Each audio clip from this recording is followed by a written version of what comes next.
ladies and gentlemen, for the Fireside Chat on data privacy regulations' role in curbing cybercrime. We've got with us two of our speakers. First up, we've got Isabella Hofmeyr-Pretorius, the legal advisor, Capitec Bank, South Africa. Isabella is dynamic, driven, and very passionate legal professional specializing in corporate and commercial law with a strong focus on data protection, consumer law, and technology law. While she's admitted attorney and a notary public and currently serves as a legal advisor in the risk management department of Capitec Bank, South Africa. Joining Isabella would be Alice Namuli Blazevic, the partner head Technology and Innovation, Katende, Ssempebwa, and co-advocates, Uganda. Alice is an award-winning lawyer, international speaker, and author. She has over 16 plus years of experience.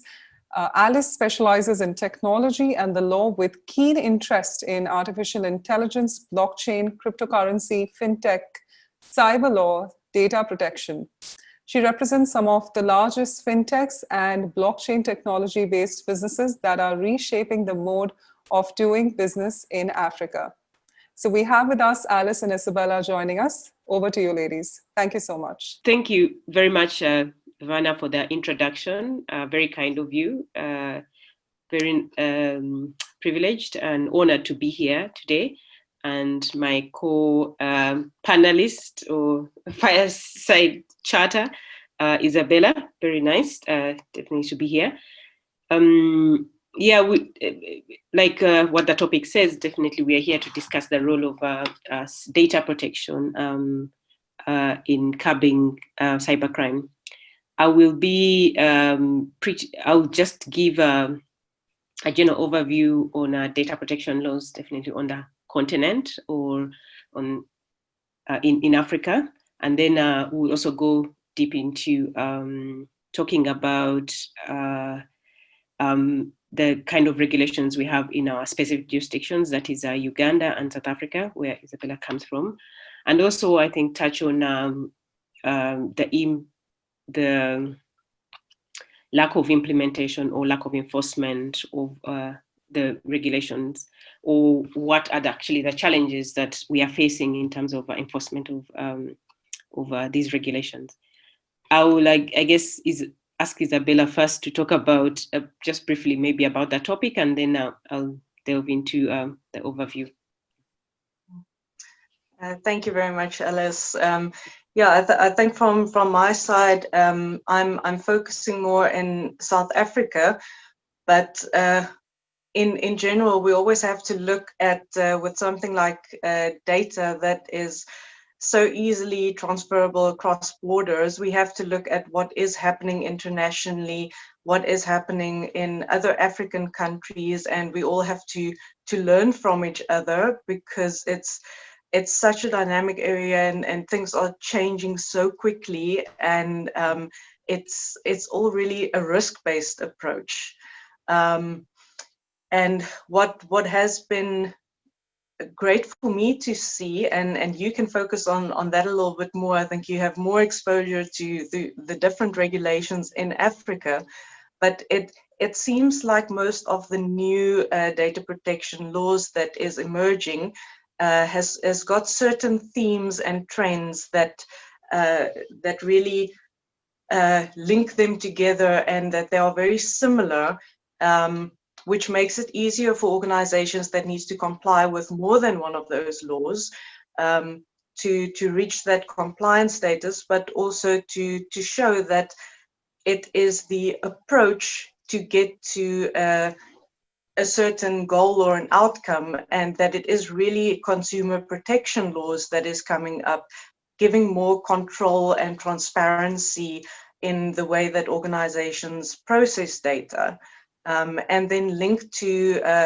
best practice standards that have been available for many years, applied by many large organizations globally on the security safeguards that are implemented. But it also makes it more of a requirement for maybe smaller organizations to think about the way that they handle personal information, and to think about the risks not only to them as organizations in information risk and data risk, and I think intellectual property as well, but to really think about their duty to protect sensitive information that belongs to individuals. And from what I've seen in South Africa and regulators around the world, even where they struggle perhaps with enforcement in the legal sense, they always speak about the best interests of the consumers, the individuals, and that the intention of the laws is to protect them. Has that been your experience in the African environment as well? Well, generally, yeah, pretty much that's it. But maybe I could just give pretty much also background of why we are in this whole, I usually call it a quagmire of pretty much so much going on even on the African continent, and what could be pretty much the background and what is driving this industry. I'm sure, as we all know, there's an exponential growth in technology on the African continent, right? And especially in the ICT sector. This, we have seen it in the last, like I'm saying, two decades. And there's also a very, very, very big growth in terms of people who are able to actually to use the internet right now on the continent. In fact, as we speak right now, post-COVID or during COVID, or of course, definitely we are still in the COVID era. We are seeing so many people. What we have witnessed is that more like an increment in the use of internet, because when so many jurisdictions experienced, I would say, lockdown, we've seen the use of the internet, or businesses, growing.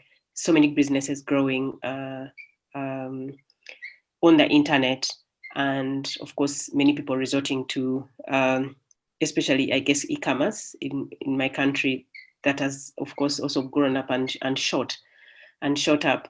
And also, what does that mean? More working from home, which means making so many businesses very vulnerable to cybercrime, because so many of the workforce are not able to actually appreciate the proper use of their systems.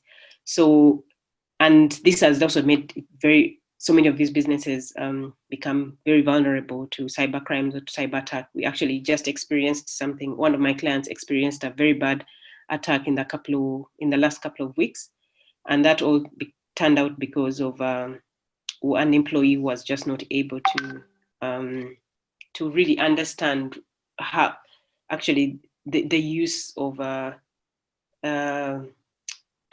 as a company information and their personal data, because most people now are working from work. So when they go from work, they actually use the same, I guess, gadgets or computers, making it very vulnerable and very risky for so many of the information that shouldn't be actually leaked. Anyway,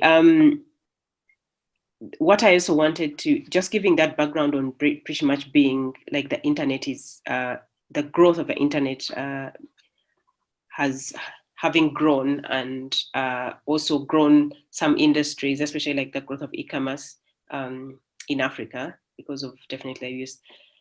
We are also seeing more concerns in the rise of misuse of the internet, and the need to protect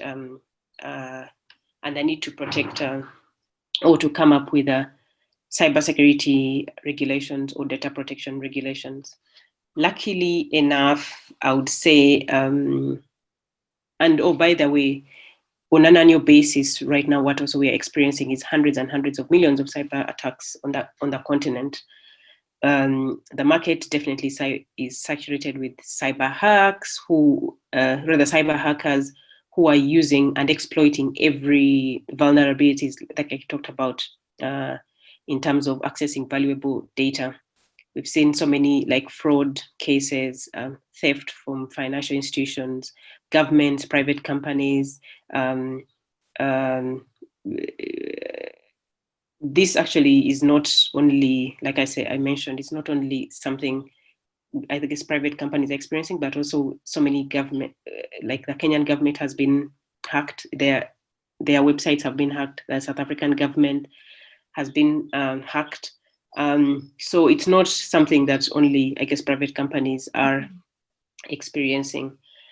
And what actually we see is that unless something is actually done by most of these governments to come up with some like strong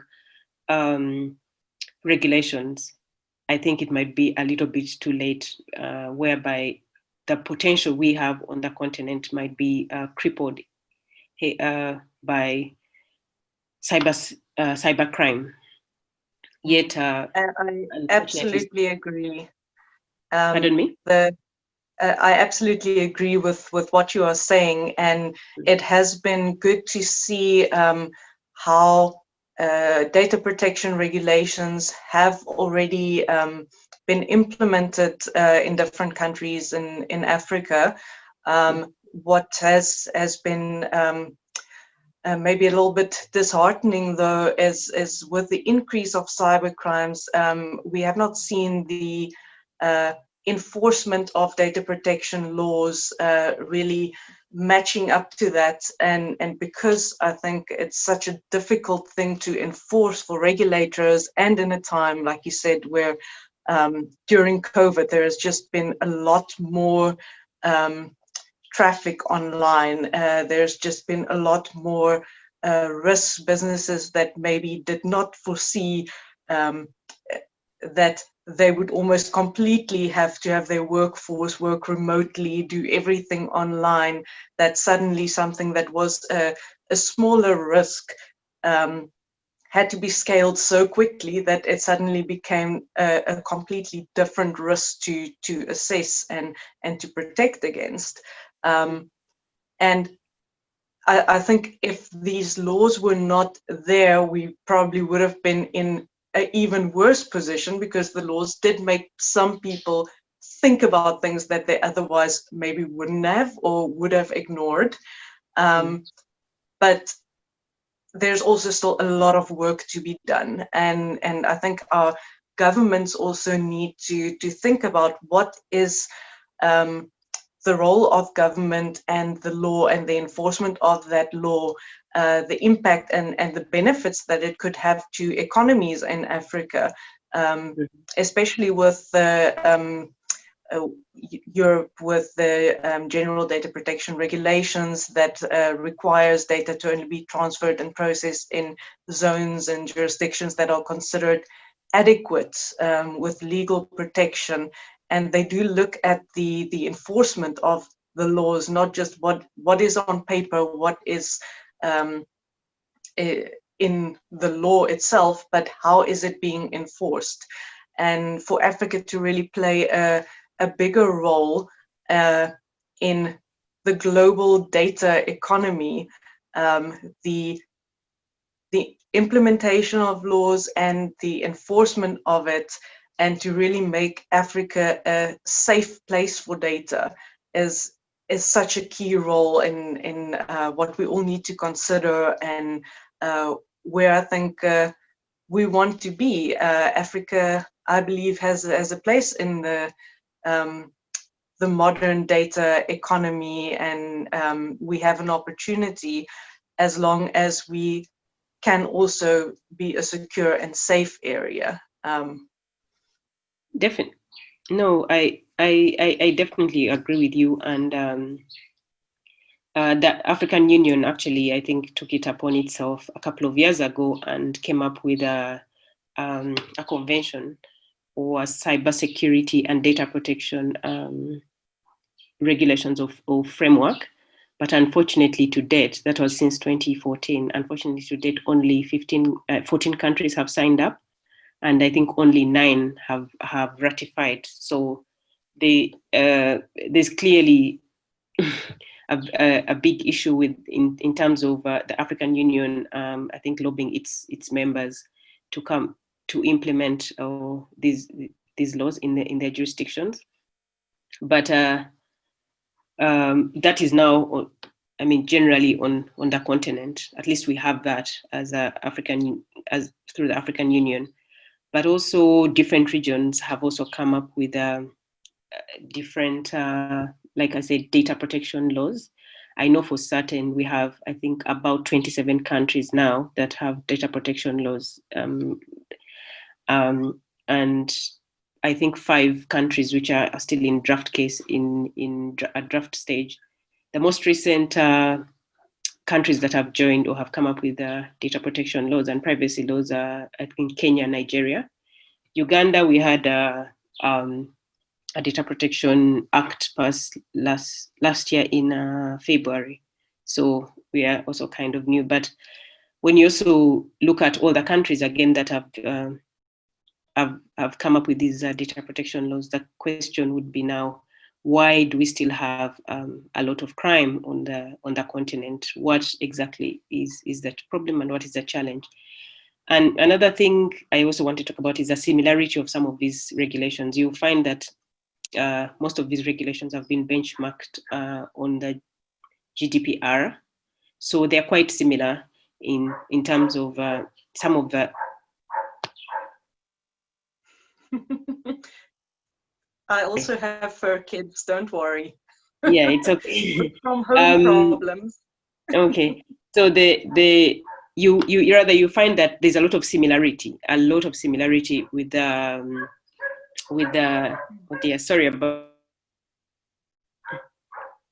that. Isabella, you can go ahead.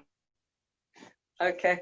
Now, what I've also noticed is those similarities, and that Africa tend to follow more of the European approach that finds its basis in the fundamental human right to privacy. And most of the laws, including the South African Protection of Personal Information Act, really focuses on the right to privacy by individuals, and also to the right to access to information. What is interesting, and maybe you can tell me if you've come across this in any other African.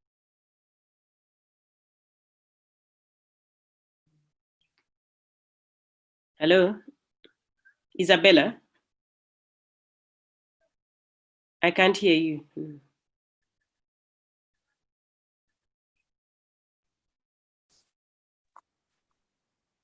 Did I get muted?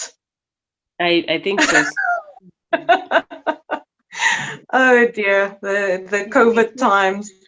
I know. Sorry, you're still talking about what similarity we have, yeah? Yes. So the interesting thing about the South African Protection of Personal Information Act is that it not only extends to individuals but also to juristic persons, which is a bit different from an approach taken by most countries. I only know of a handful of jurisdictions that includes juristic persons' information under personal information or personal data. And I don't know if you've experienced that anywhere else in Africa. I think the only country I can think of, and they might also be in the process of changing it, is in Austria, where they also recognize juristic persons. So that I've not that yet on the. So it brings a whole new question to South Africa as well. Of it adds that extra layer of protection. It really requires you to extend your compliance programs and ensure that your security applies to really all your data and not just to individual personal information. But of course, that also opens the floodgates to a lot of a lot more data subject requests coming through, and we'll have to see. The protection of personal information still has a grace period. It only became effective, or a large part of the act only became effective in end of June this year, and then there's a 12-month grace period to comply. And we'll have to see what type of data subject requests and complaints and types of things come through from juristic persons, because we don't really have anywhere else in the world that we can look to and learn from how it has played out. That's quite interesting, though, because like you've said, that makes you quite isolated, especially on the continent, because I've not come across anything similar like that in other African regions. I think the only similarity I find, like I've told you, there was a lot of benchmark done from the GDPR, and some of some provisions really stand out so much. Like, let me say, consent. Like, there has definitely to be some kind of consent by the data subject, and I think the penalties. Our penalty in Uganda is for data breach is I think 2% of your annual gross, and for the GDPR it's I think 4%. You see so many similarities actually across the continent of this, but unfortunately the saddest thing about all this is that there's a lack of implementation, and again that also cuts across the continent. So the question is why aren't we enforcing these laws? The laws are there, and even now, as I speak now, we have 27 countries, but these laws are not being enforced. So is it, do we need more laws? I don't think so. I don't think we need actually more laws. Can we first understand and appreciate why there's lack of enforcement? What we, through some of the platforms that definitely I work with, we find that it's mainly there's lack of capacity, some in our judiciary, in lack of capacity in our police, who are definitely the enforcers, the main enforcers. Because if a police arrests someone or following up on a case, if they really don't understand what cyber crime is, then it becomes a little bit difficult to implement. Our judges, are they aware of this or cybercrime? Do they really understand it? So because of lack of capacity, and also actually lack of awareness generally on the citizenry on the African continent, people I think are not really conversant on the vulnerabilities and the risks that are definitely involved with cybercrime, which is quite unfortunate.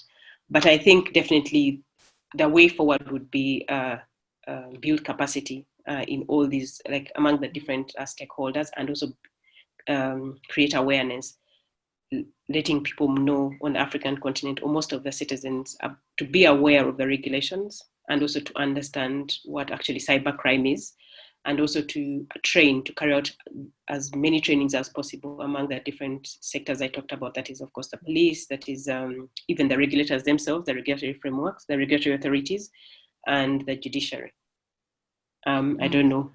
We don't. I think we have like. I think resources. Sure. So, Alice, we're falling in short of time, but we do have some questions from the audience, and I'll quickly pick up one from the audience in the Q&A tab, if you can see. It's from Elijah, and Elijah asks that in terms of data privacy regulations, what is the state of the continent in terms of these regulations? And where the regulations are not standardized across the continent, won't many diverse regulations hinder growth within the continent and might as well make cyberspace unsafe for the continent-wide entities? So I'd request Alice and Isabella to take that question forward.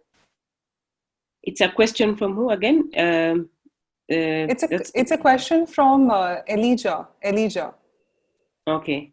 In terms of data, what is the state of the continents in terms of, I think we just briefly talked about that. That's I think the question before we talked about that. The state right now is that we have a cybersecurity and data protection legal framework or convention by the African Union, and unfortunately that has not yet been implemented or enforced in all African countries. Only 14 have signed it, and only I think 9 have ratified it. So that's where we are. But regionally, so many countries from the West African side. I know the regional blocks, they have a data protection regulation, data protection association that is governing Francophone countries and also the English-speaking countries. I know SADC, definitely, they also have an association that is regulating this area. And also many East African, not many East African countries have come up with regulations, but I mentioned in Uganda, we have an act. We have in Kenya, they have. The others are still at draft stages. Maybe Sure. Isabella. Sure, Isabella, your notes on that, please.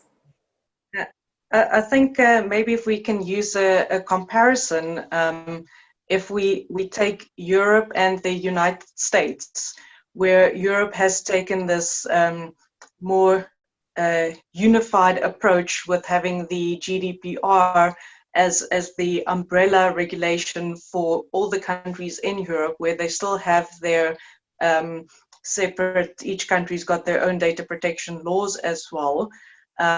But it is all more in a similar spirit, with similar rights to data subjects and similar obligations on organizations, which makes it a lot easier for European data transfers. And in the US, I mean, we recently saw the Schrems 2 case playing out, where the Privacy Shield was also discredited, and all the questions about European data being transferred to the US, and is it safe, is it not safe? Can they really have a right to privacy even when there are contractual clauses in place?